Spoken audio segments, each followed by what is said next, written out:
Hello everyone. In this video, I'm going to explain Azure Network Security Groups from scratch, using the Azure Portal step by step.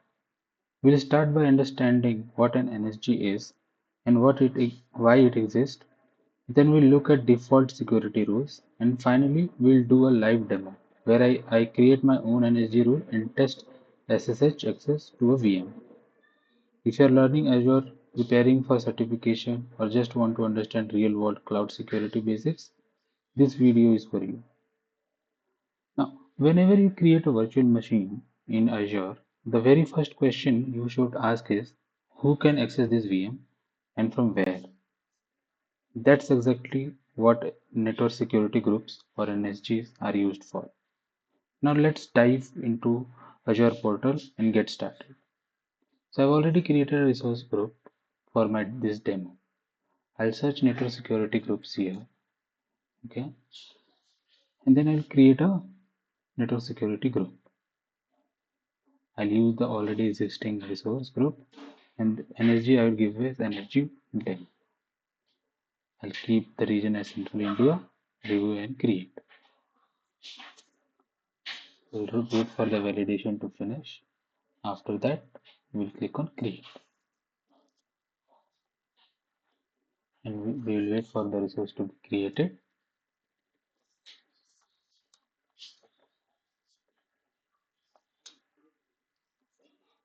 Now the deployment is completed. We'll go to the resource. Once you click on the resource, you see some default security rules. There are 3 inbound security rules and 3 outbound security rules. Now, Azure NSG works on zero trust. Everything is denied by default. These default rules exist only to keep internal communication working and block everything else. So if you see the inbound security rules, the source and destination.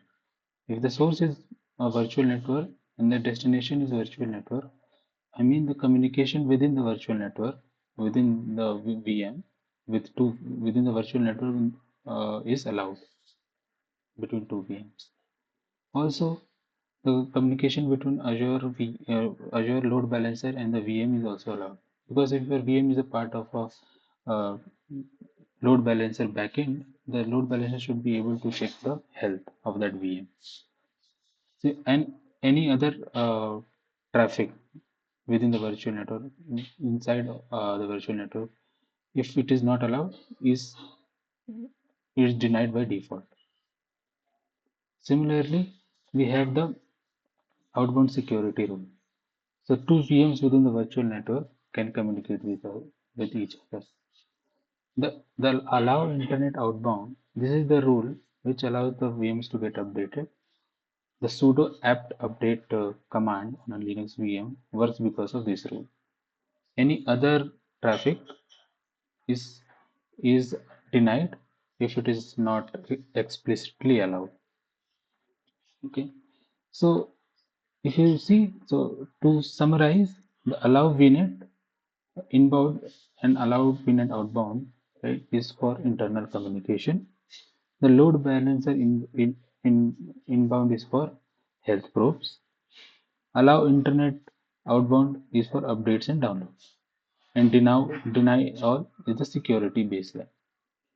Now, what I'll do, I'll click on import rules and I click a custom rule to allow SSH.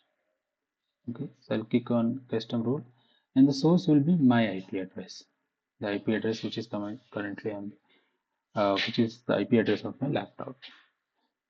Source ranges, I'll keep anything. Destination is I'll keep anything. Service, I'll keep SSH port 22. Allow priority, and I'll keep name it as allow my IP and click add. Now my NSG is created. Now to see a real demo, what I'll do is I'll create a virtual machine. So I'll go here, create virtual machine. I'll select the resource group which I have already have. Virtual machine I'll give as NSG demo. Everything else I'll no redundancy is required. Image I'll keep this as it is. Size also I'll keep it. I will use username and password.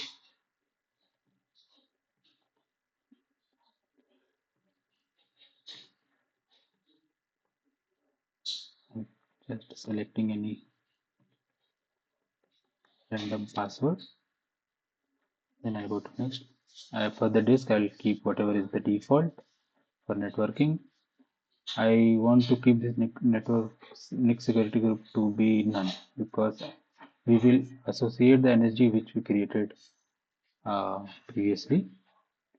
Then everything else. So we'll this while creating the virtual machine, and virtual network will be created automatically if not created previously. I'll I'll keep the default one which is being suggested here, and I will also create a new public IP address.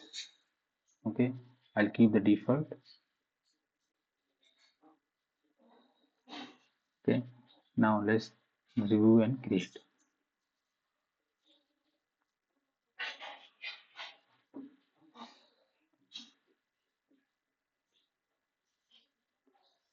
I'll say create.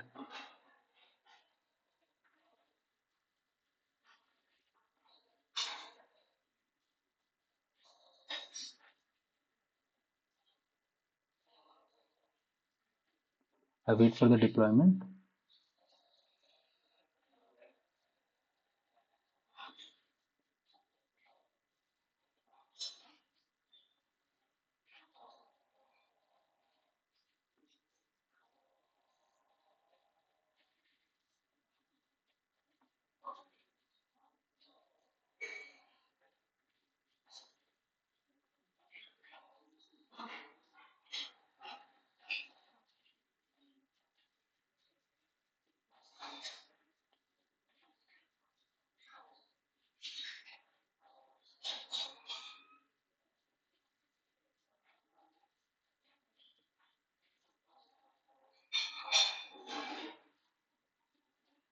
So I'll go to the resource. I will go to network settings, and I see the network interface card. And currently, the network interface card is not associated with any network security group. So what I'll do is I'll go to home. I'll open my network security group. I'll go to network interfaces, and I will associate. The NSG can be associated with a network interface or a subnet. And without, yeah, and without uh, association, the NSG has no meaning. So we have to associate the NSG with the network interface card or with the subnet. In this case, I'm associating with the network interface card. In case it is associated with both subnet and network NIC, the most restrictive rule will be applied. Okay.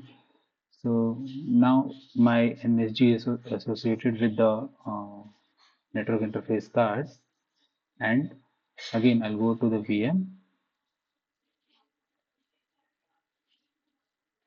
Okay, I can see the public address. I'll just copy it. I'll open my command prompt, and I will say SSH Azure user add, and give this public IP. I'll say yes.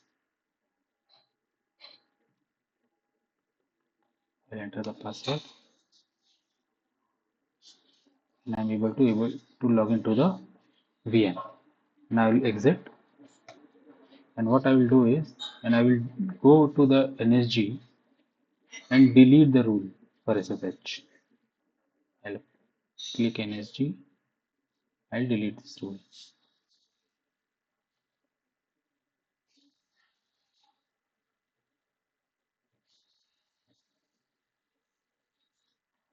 Now again, I'll go to my command prompt.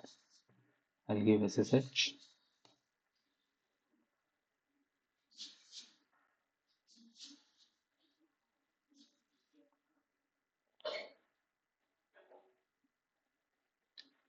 Now if you see, I'm not getting any response from the virtual machine.